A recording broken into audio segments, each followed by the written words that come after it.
Bonjour tout le monde et bienvenue sur cette vidéo où je vais vous parler du mouvement. J'ai eu plusieurs personnes qui m'ont demandé de parler du mouvement parce que ça leur fait un peu peur, ce que je comprends tout à fait, hein, surtout quand c'est la première fois qu'on le fait, on a forcément peur. Donc écoutez, je vais vous en parler. Alors je vais faire une vidéo globale sur tout le mouvement, du début à la fin, parce que, voilà, j'ai pas eu une question spécifique, en fait j'ai plus eu une question globale sur le mouvement.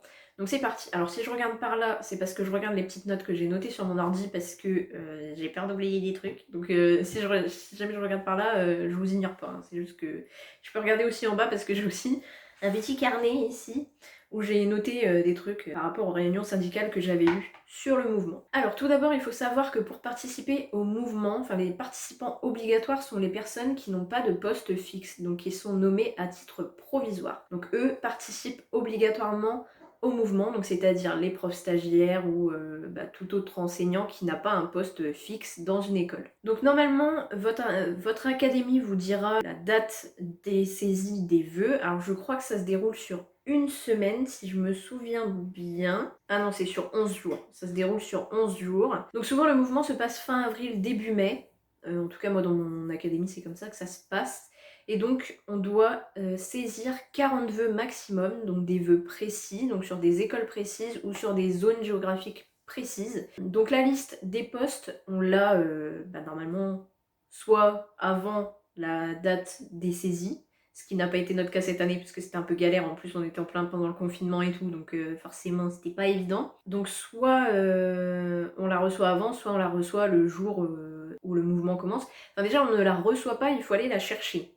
Alors il faut aller la chercher soit sur le site de l'académie, soit il faut suivre des pages Facebook des syndicats. Donc moi c'est ce que je fais, moi je suis des pages Facebook et du coup ils nous donnent la liste dès qu'ils l'ont, ils nous la balancent. Faut savoir aussi, alors je sais pas si c'est dans toutes les académies comme ça, mais je pense que oui, je pense que ça a été un peu globalisé, nationalisé on va dire.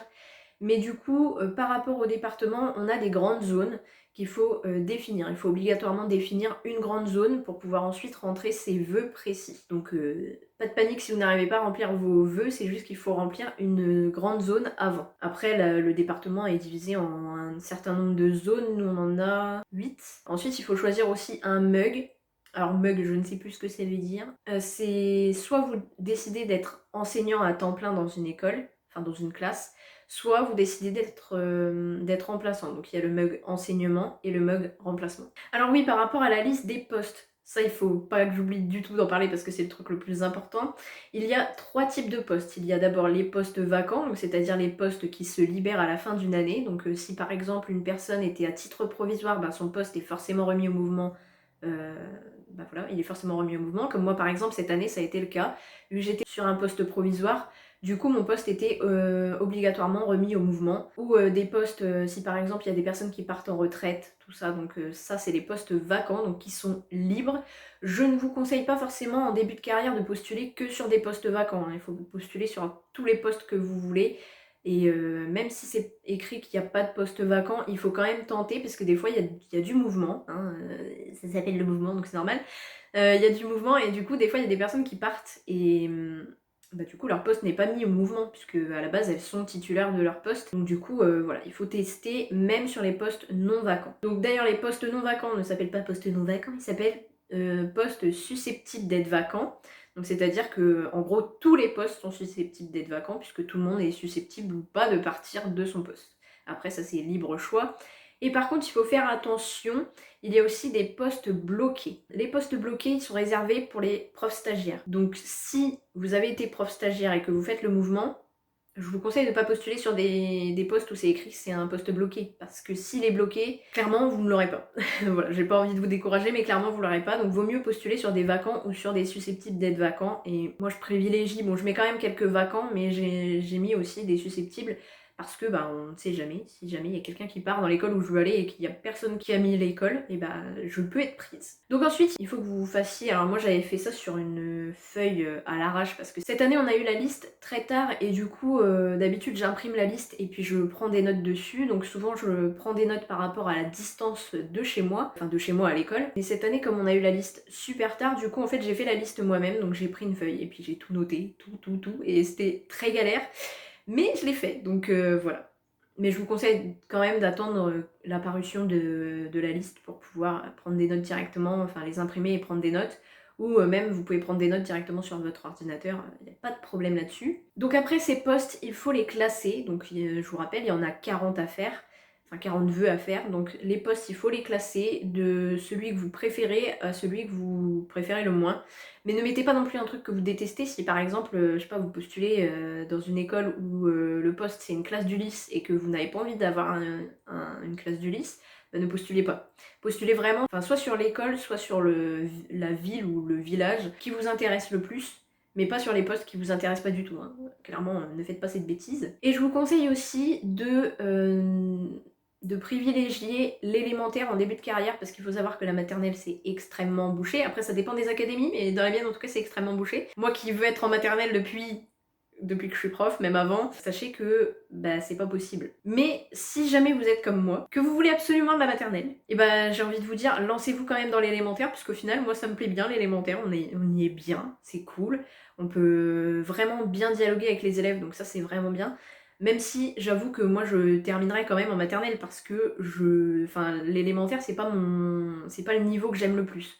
Mais après on peut toujours trouver son bonheur en élémentaire. Donc ensuite, quand on a mis nos 40 vœux, qu'on s'est battu avec nous-mêmes pour réussir à faire un classement dans les 40 vœux, ce qui est très très compliqué. D'ailleurs, je vous conseille de ne pas faire le mouvement à la dernière minute, parce qu'à la dernière minute, tout le monde va sur le site pour faire le mouvement, et du coup, c'est un petit peu bouché, ça bug un peu, donc je vous conseille vraiment de ne pas le faire à la dernière minute. Prenez, je sais pas, peut-être 2-3 jours pour bien répertorier tous les postes, pour bien les classer tout ça, et ensuite vous allez remplir vos vœux tout de suite et pas à la dernière seconde, parce que sinon, et après t'es dans le caca parce que ça marche pas, et après le site est fermé, donc voilà. Donc quand on a fait nos 40 vœux, on n'a plus qu'à attendre patiemment, mais très patiemment, parce que par exemple, nous, on avait, la saisie des vœux était du 30 avril au 11 mai, non, c'était même jusqu'au 12 parce qu'ils nous ont rajouté une journée vu qu'on était en confinement. Et on a eu les résultats le 22 juin. Donc autant vous dire qu'on a attendu plus d'un mois pour avoir les résultats. Donc ça nous paraissait super long d'ailleurs. C'est horrible. Par contre, il y a une nouveauté depuis cette année. C'est que les syndicats n'ont plus aucune information sur le mouvement. Donc avant, on pouvait les contacter et leur dire « Ouais, alors, qu'est-ce que je vais avoir comme poste et tout ça ?» Eux, ils savaient déjà avant les résultats, sauf que maintenant, même quand les résultats sont publiés, ils ne savent plus rien du tout. Donc pour avoir la réponse, il faut aller sur eProf ou sur votre boîte mail académique. Normalement, il y a un mail qui est envoyé, et sur eProf, il y a directement tout ce qu'il faut, quoi, tout ce qui est écrit. Et donc, si, comme moi, vous n'avez pas eu de poste à la première phase, je crois que ça s'appelle la phase informatisée du mouvement. Il y a une deuxième phase qui est la phase d'ajustement. Alors la phase d'ajustement, cette année par exemple, elle a eu lieu du 24 au 29 juin, avec les résultats le 3. Donc c'est pareil, ils nous ont dit vous aurez la liste des postes le 23 et tout. Ouais, arrivé là, même le 24, je crois que c'était le 24, mais genre tard. Ça devait être 17h quand on a eu la liste des postes. Pour la phase d'ajustement, donc c'est des postes spécifiques, donc des postes de direction, des postes d'ASH. Donc l'ASH c'est adaptation scolaire et scolarisation des élèves en situation de handicap. C'est pas moi qui l'ai inventé ce mot, et d'ailleurs je suis même obligée de regarder la signification parce que même moi je ne savais pas ce que ça voulait dire. Et donc les postes d'ASH c'est beaucoup de l'Ulysse école, de l'Ulysse collège notamment. Après si vous avez des qualifications, vous pouvez toujours vous postuler pour être conseiller pédagogique par exemple.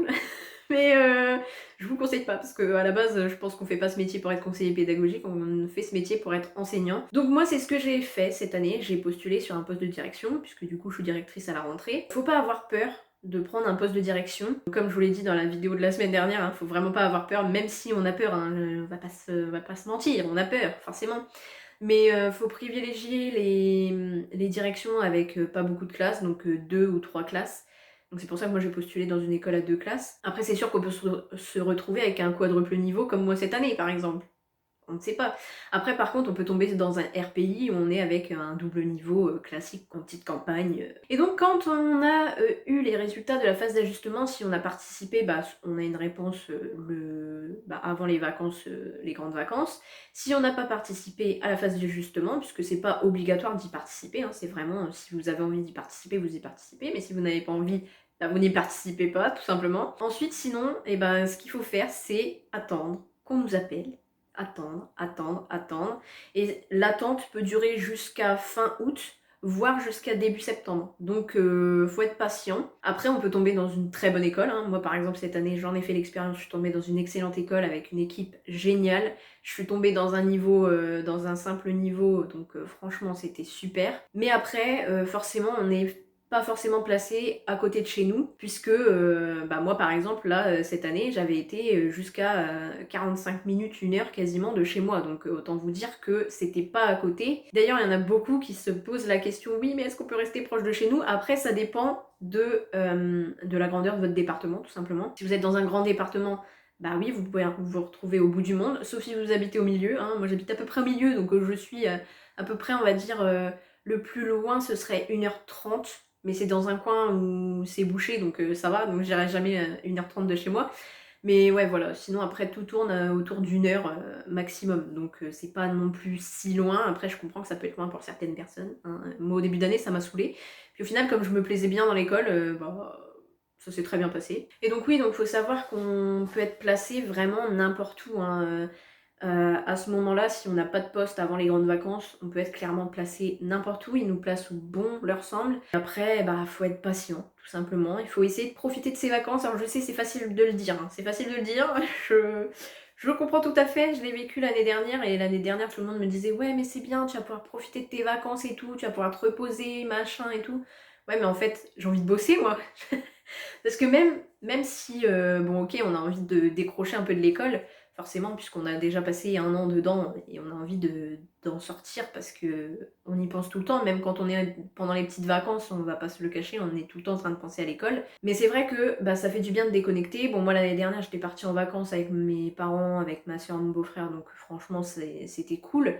Donc j'ai vraiment pu décompresser cette semaine-là, mais après, quand je suis revenue de vacances, bah clairement, je me suis ennuyée. Parce que je me disais, ouais, mais en fait, je pourrais préparer des trucs, tu vois, genre, pas forcément avoir tout préparé, tout planifié, machin, mais au moins pouvoir regarder un peu sur internet ce qu'on peut trouver. Après, vous pouvez toujours essayer de vous préparer, vous faites un petit document sur votre ordi, un petit document avec, bah tiens, si j'ai des maternelles, bah je pourrais faire ça la première semaine, si j'ai des cycles 2, je pourrais faire ça, si j'ai des cycles 3, je pourrais faire ça.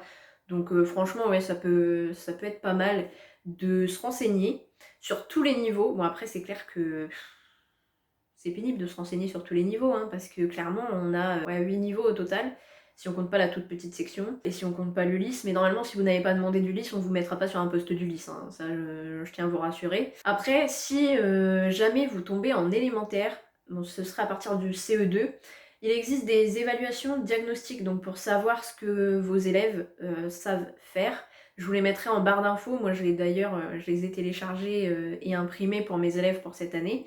Après, ce qui fait le plus peur, c'est le CP. Normalement, je dis bien normalement, parce que ça n'a pas été le cas cette année. Normalement, si vous êtes T1, donc si vous êtes ancien prof stagiaire, vous n'aurez pas un poste en CP. Mais je dis bien normalement, parce que j'ai une collègue dans l'école où j'étais, donc qui habite pas très loin d'ailleurs de chez moi, on faisait du covoiturage ensemble, elle s'est retrouvée dans une classe avec des CP. Donc ça ne veut rien dire. Mais il faut pas s'inquiéter. Franchement, si vous tombez sur des CP que vous le savez, par exemple pendant les vacances, je vous conseille d'acheter le bouquin que je vous ai montré, J'organise mon année, cycle 2. Et franchement, ça vous fait tout le détail. Après, vous avez juste à faire vos fiches séquences et vos fiches séances, mais franchement, vous avez toute la programmation, vous n'avez plus qu'à suivre. Franchement, c'est clé en main, c'est donné, c'est voilà. Après, bien sûr, en CP et en CE1, il y a les évaluations nationales au mois de septembre. Donc pareil, qui nous permettent de faire des évaluations diagnostiques pour connaître le niveau de nos élèves. Donc faut pas s'inquiéter, mais en tout cas, ça va bien se passer. Faut relativiser, ça va bien se passer, il n'y a pas de problème. Moi, ça s'est très bien passé, alors que je voulais des maternelles, et je suis tombée en CE2. Cette année, ça va bien se passer, alors que je voulais des maternelles et que je me retrouve en CE1, CE2, CM1, CM2. Donc bon, après voilà. Faut toujours relativiser, jamais perdre espoir, il faut se dire que bon, c'est quelques années, et puis après, on arrivera à trouver un poste pas trop loin de chez nous, voire peut-être même dans la ville où on habite. Moi, j'aimerais bien avoir un poste... bon, je compte déménager, mais pas tout de suite.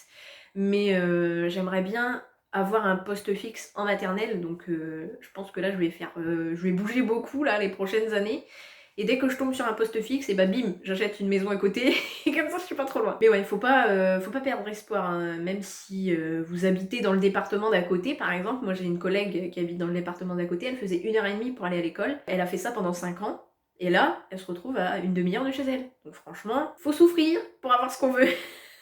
Non, non, mais franchement, il faut pas perdre espoir, hein. Voilà. Faut pas dramatiser parce qu'on tombe dans un niveau qu'on n'aime pas. Parce qu'on peut toujours trouver quelque chose qu'on aime dans ce niveau. Parce que sachez que moi, l'année dernière, quand j'étais prof stagiaire, j'étais du coup dans un groupe à l'ESP avec que des profs stagiaires qui étaient en maternelle. Et il faut savoir que cette année, on était très peu à se retrouver en maternelle. Enfin, elles étaient très peu à se retrouver en maternelle, puisqu'il n'y avait que des femmes. Et au final, et bah, toutes celles qui se sont retrouvées en élémentaire, elles ont toutes kiffé leur vie. Donc franchement, vivez votre meilleure vie avec le niveau que vous avez et que vous n'aimez pas. Essayez de faire des choses que vous aimez avec ce niveau, et tout se passera bien. Bon, donc voilà, je pense que j'ai fait un peu le tour de la question sur le mouvement. Si vous avez encore des questions sur le mouvement, n'hésitez pas à me les poser en commentaire de cette vidéo ou à me les poser sur Instagram. N'hésitez pas à mettre un pouce vers le haut si jamais cette vidéo vous a plu, ou si jamais elle vous a aidé, tout du moins à comprendre ce qu'était le mouvement et à avoir un peu moins peur aussi. N'hésitez pas du coup à vous abonner en cliquant sur ma tête juste ici et à regarder mes vidéos précédentes qui se trouvent juste là. Et d'ailleurs, petite info, pour celles et ceux qui se retrouveraient en élémentaire l'année prochaine et qui auraient peur parce qu'ils voulaient de la maternelle par exemple ou qui voulaient un autre niveau, sachez que pour les CE2 voire les CM1, j'ai beaucoup de choses à vous présenter dans la prochaine vidéo, donc soyez là. Allez, sur ce, prenez soin de vous et à bientôt tout le monde. Ciao!